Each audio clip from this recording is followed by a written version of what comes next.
آسان درس قرآن نحمده ونصلي ونسلم على رسوله الكريم اما بعد فاعوذ بالله من الشيطان الرجيم بسم الله الرحمن الرحيم ان عذاب ربهم غیر مأمون، بے شک ان کے رب کا عذاب بے خوف ہونے کی چیز نہیں ہے۔ اس آیت کریمہ میں امام عبداللہ بن احمد نصفی رضی اللہ تعالی عنہ فرماتے ہیں کہ اس آیت کریمہ کا معنی یہ کہ انسان چاہے کتنا ہی نیک پارسا اور عبادت اور اطاعت کی کثرت کرنے والا ہو، لیکن اسے اللہ کے عذاب سے بے خوف نہیں ہونا چاہیے۔ جیسے کہ گزشتہ آیت کریمہ آپ نے سماعت کی تھی، جو چوتھا وصف ہم نے سماعت کیا تھا، اسی کے ساتھ یہ آیت جڑی ہوئی ہے۔ فرمایا والذین هم من عذاب ربهم مشفقون، اور وہ جو اپنے رب کے عذاب سے ڈر رہے ہیں۔ فرمایا بے شک ان کے رب کا عذاب بے خوف ہونے کی چیز نہیں ہے، یعنی جو لوگ فرمایا کہ جن میں چوتھا وصف کہ بے صبری اور حرص نہیں پائی جاتی، فرمایا کہ وہ لوگ اپنے رب کے عذاب سے ہمیشہ ڈر رہے ہوتے ہیں۔ اور کیوں ڈر رہے ہوتے ہیں تو وہ وجہ بھی بتا دی کہ بے شک ان کے رب کے عذاب کا خوف یعنی بے خوف ہونے کی چیز نہیں ہے عذاب۔ اسی طرح اسی آیت کریمہ میں علامہ علی بن محمد خازن رحمۃ اللہ تعالی علیہ تفسیر خازن میں اسی آیت کے تحت فرماتے ہیں کہ اس سے مراد یہ ہے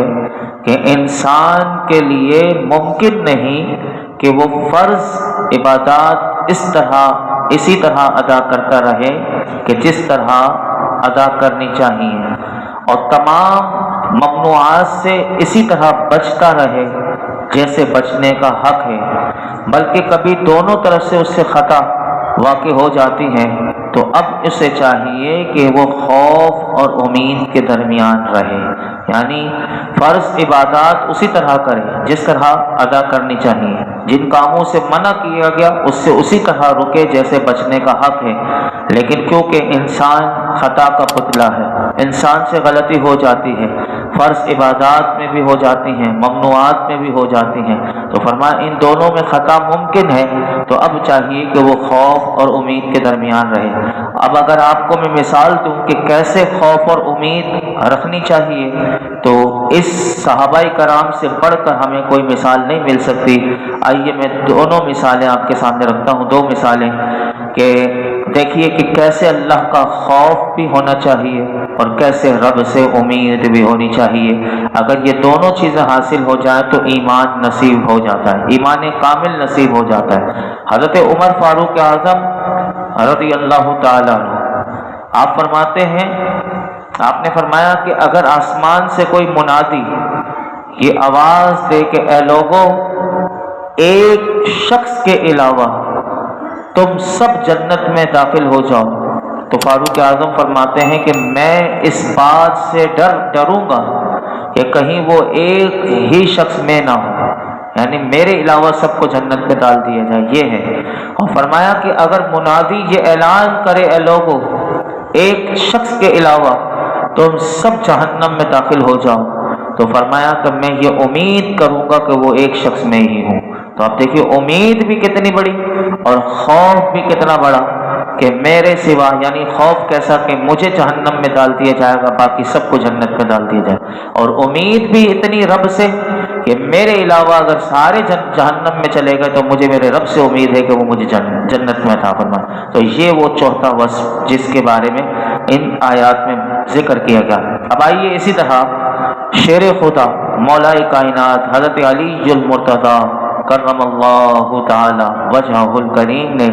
ایک مرتبہ اپنے صاحبزادے سے فرمایا، اے میرے بیٹے، اب دیکھیے یہ ہیں اللہ والے کے جیسے اپنے بچوں کی تربیت بھی کس انداز سے کرتے ہیں۔ آپ نے فرمایا، اے میرے بیٹے، اللہ تعالیٰ سے ایسا خوف رکھو کہ تمہیں گمان ہونے لگے کہ اگر تم تمام زمین والوں کی نیکیاں اس کی بارگاہ میں پیش کرو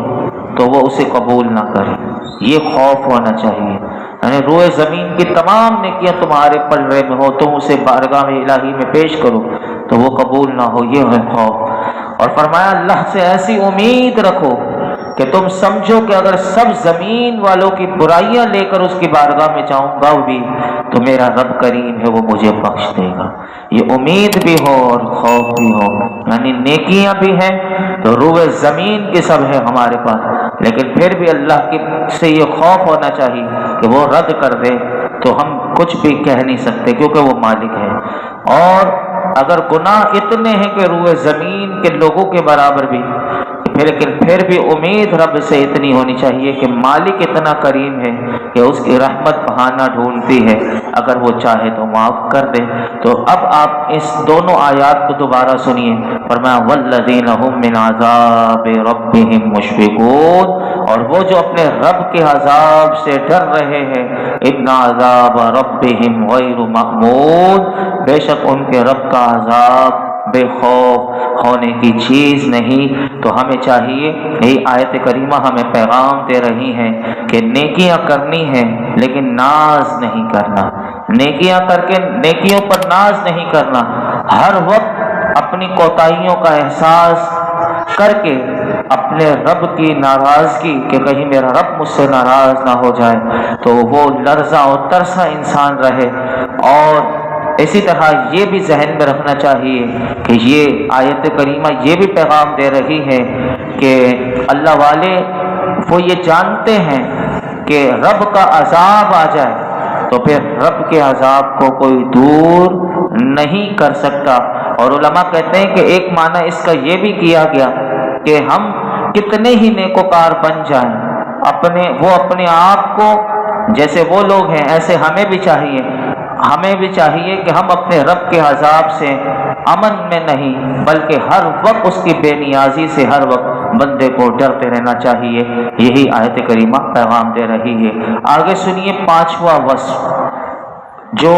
جن کی بے صبری نہیں ہوتی زندگی میں، جن کی زندگیوں میں لالچ نہیں ہوتا اور وہ نکل جاتا ہے، یہ پانچواں وصف اللہ نے ان کا یہ بیان کیا۔ فرمایا والذین هم لفروجهم حافظون الا علی ازواجہم او ما ملکت ایمانہم فانہم غیر ملومین، اور وہ جو اپنی شرمگاہوں کی حفاظت کرتے ہیں مگر اپنی بیویوں یا اپنی کنیزوں سے تو بے شک ان پر کوئی ملامت نہیں۔ پانچواں وصف یہ بیان کیا گیا کہ ان لوگوں میں حرص اور بے صبری نہیں پائی جاتی، یعنی یہ لوگ ہیں، کون سے لوگ ہیں کہ جو اپنی بیویوں یا اپنی کنیزوں کے علاوہ دیگروں سے اپنی شرمگاہوں کی زنا سے، لواطت سے، مشت زنی سے، یہ تینوں گناہ کے کام ہیں۔ زنا یعنی نکاح کے بغیر، لواطت مرد سے، جیسے جنس پرستی کا قانون جو لایا گیا، یہ سب اللہ کے غضب کو دعوت دینے والے، یہ اللہ والوں کا کام نہیں۔ اور مشت زنی یعنی انسان اپنے ہاتھ سے وہ فارغ ہو۔ تو اسی طرح فرمایا کہ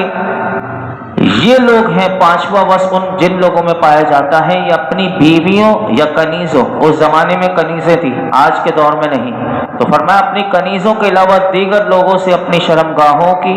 یعنی حفاظت کرتے ہیں۔ تو فرمایا بے شک اپنی بیویوں اور کنیزوں سے حیض و نفاس کے علاوہ اوقات میں شرمگاہوں کی حفاظت نہ کرنے کی وجہ سے ان پر کچھ ملامت نہیں، اور اس بنا پر دنیا اور آخرت میں ان سے کوئی مواخذہ نہیں۔ تو یہاں سے علماء کہتے ہیں کہ اس سے معلوم ہوا کہ اپنی منکوحہ بیوی یعنی جس سے نکاح ہوا ہے اس کو کہتے ہیں منکوحہ بیوی، یعنی اپنی منکوحہ بیوی اور اپنی ملکیت میں موجودہ لونڈی جس سے صحبت حلال ہے اس سے پردہ نہیں۔ لہذا شوہر بیوی، مالک لونڈی، یہ ایک دوسرے کا بدن دیکھ سکتے ہیں، یہ قرآن نے بتا دیا۔ اسی طرح اب آگے سنیے انہی لوگوں کے بارے میں اللہ نے کیا فرمایا کہ اب جو ان کے علاوہ ہو، یعنی جس میں پانچواں وصف پایا جاتا ہے کہ جو اپنی بیویوں کنیزوں کے علاوہ دیگر لوگوں سے اپنی شرمگاہوں کی حفاظت کرتے ہیں، لیکن رب آگے کیا فرماتا ہے سنیے، فرمایا فَمَنِ ابْتَغَىٰ وَرَاءَ ذَٰلِكَ فَأُولَٰئِكَ هُمُ الْعَادُونَ، تو جو ان دو کے سوا یعنی منکوحہ بیوی اور کنیز کے علاوہ اللہ فرماتا ہے تو جو ان دو کے سوا کوئی اور صورت چاہے تو فرمایا وہی حد سے بڑھنے والے ہیں، یعنی جو لوگ اپنی بیویوں اور اپنی ملکیت میں موجود ان کنیزوں جن سے صحبت حلال ہے اس کے علاوہ اگر شہوت پوری کرنے کی کوئی اور صورت چاہیں کہ اپنی شہوت پوری کریں تو فرمایا اللہ فرماتا ہے یہی وہ لوگ ہیں کہ جو حد سے بڑھنے والے ہیں کہ حلال سے حرام کی طرف تجاوز کرتے ہیں۔ تو یاد رکھیے کہ یہ آیت کریمہ سے پتہ چل گیا کہ متع کرنا جو شیعوں کے یہاں ہوتا ہے تو یہ متع لواطت جانوروں کے ساتھ اپنی شہوت پوری کرنا اور اپنے ہاتھ سے منی خارج کرنے کی حرمت یہاں سے پتہ چلی کہ اگر کوئی اپنے ہاتھ سے منی خارج کرتا ہے، جانوروں سے بھی یہ باہر ممالک میں شہوتیں پوری کی جاتی ہیں متع کے ذریعے اور لواطت، تو یہ اس کی حرمت اس آیت کریمہ سے پتہ چلا کہ یہ حرام کام ہے، یہ جائز نہیں ہے۔ اور یہ قرآن نے بتا دیا کہ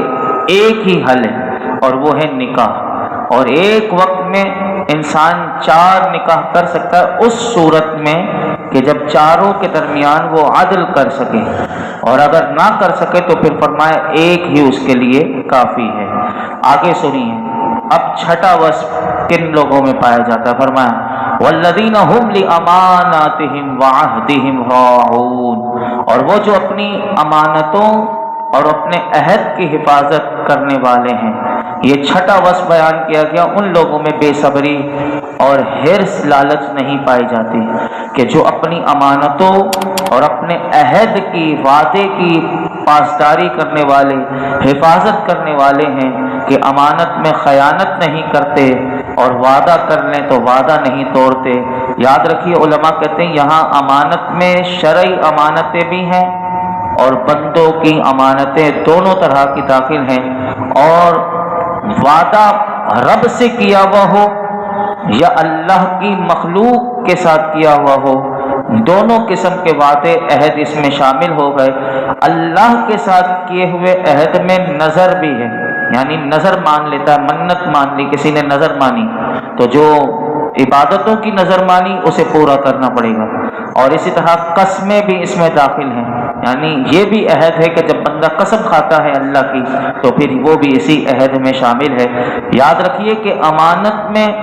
خیانت کرنے اور عہد کی خلاف ورزی کرنے سے متعلق حضرت عبداللہ بن عمرو رضی اللہ عنہما سے روایت ہے کہ نبی اکرم صلی اللہ علیہ وسلم نے ارشاد فرمایا 4 باتیں جس میں ہوں وہ خالص منافق ہے، اور جس کے اندر ان 4 باتوں میں سے ایک پائی جائے تو گویا کہ اس میں نفاق کا ایک حصہ ہے، یہاں تک کہ حضور فرماتے ہیں اسے وہ چھوڑ دے۔ نمبر 1، اب ہم سب کو دیکھنا چاہیے کہ میرے اندر منافقت کا یہ بیج ہے تو نہیں، اگر ہے تو ہم سب نے دور کرنا ہے۔ نمبر 1، جب اسے امانت سپرد کی جائے تو اس امانت میں خیانت کرے، اگر کی ہے تو پھر توبہ کرے اور اللہ سے معافی مانگے۔ تو امانت جس کی جیسے ہو ویسی ادا کرنی چاہیے، اگر اس کو استعمال کر رہا ہے اور پھر اس کو دے رہا ہے تو گویا کہ اس نے خیانت کر لی، تو ایک بات۔ دوسرا، جب بات کرے جھوٹ بولے، یہ منافق کی ایک علامت یہ بھی۔ تیسری، جب وعدہ کرے خلاف ورزی کرے، چاہے وہ اللہ کے بندوں سے کرے یا اللہ سے کرے۔ نمبر 4، کہ جب اس کی لڑائی جھگڑا ہو جائے تو اس کی زبان گندی ہو جائے، یعنی بیہودہ اپنی زبان سے غلاظت نکالنا شروع کر دے، گالم گلوچ کر دے